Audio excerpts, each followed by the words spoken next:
Hello and welcome learners. In this lesson we are going to see how to use a scale rule.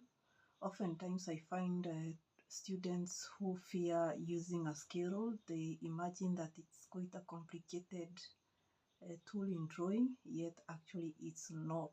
It's actually the easiest tool to use, and we are going to see that in this lesson. So where do we use skills, and which kind of drawings can we use skills? I want to show you how to use a skill, where to use a skill.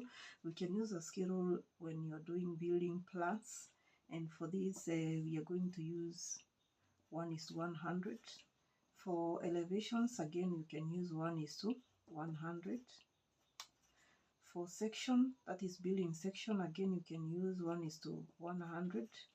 Other times you will also be asked to draw a building section using a scale of 1:50, including a staircase section. Yeah, so you can have a staircase in 1:50 scale. For smaller details like building drawings, like a foundation detail, which I have already posted in my YouTube channel, you realize that you can use say a scale of 1:10, 1:5, 1:10 for showing this kind of details. Again, you can also show using a scale of 1:20.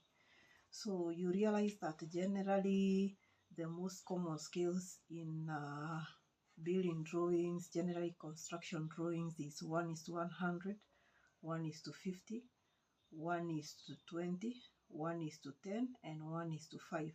So in this lesson, I'm going to show you 3 scales so that you're able to see the difference when you use the 3 to draw. So I want to show you how to read a scale of 1:100, 1:50, and 1:20. I have given an example of a foundation detail which I want to show you how to read. So my scale rule has several scales. So in the first one I have 1:100. So this is quite a fancy tool that you can use. The designer actually used the concept of drawing to develop this particular tool. So you find drawing is actually the foundation in designs. So we are going to look at 1:100. If you look at the upper graduations here, you're going to see 1 meter, and this is one reference that I like to start with. So if this is 1 meter, this is 2 meters, 3 meters, 4 meters, 5 meters. So if I draw a line which is say 3 meter long, I should mark at 3.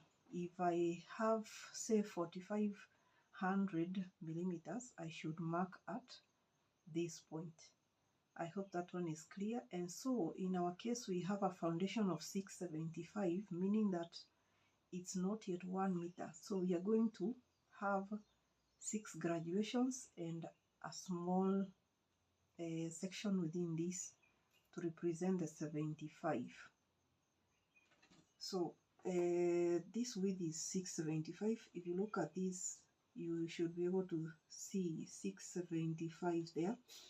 And then for 225, it's 2 graduations and a quarter way within these 2 graduations. So that is 2 and something small. For the thickness of the wall, of course, in relation to the thickness of the foundation, you find that this thickness is the same as this. So I have used the same thickness for my thickness of the wall. So for 1:100, this is how small it looks like.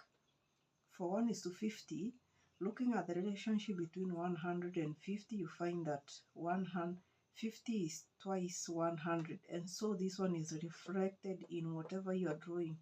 So in my case, if I turn to 1:50, 1:50, yes, I have a graduation where we have 1:5 at the top here, and another one, the bottom here, for 1:50. So I'm going to ignore the above, though I'm going to refer to the graduations.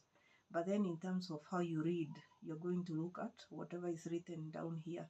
So our 1 meter in this case is supposed to be here, 1 meter. So if you compare with my one is 100, you're going to see that it actually doubles. So the distance that you're drawing using the 100 and the distance that you mark for 1 is to 50, it will double.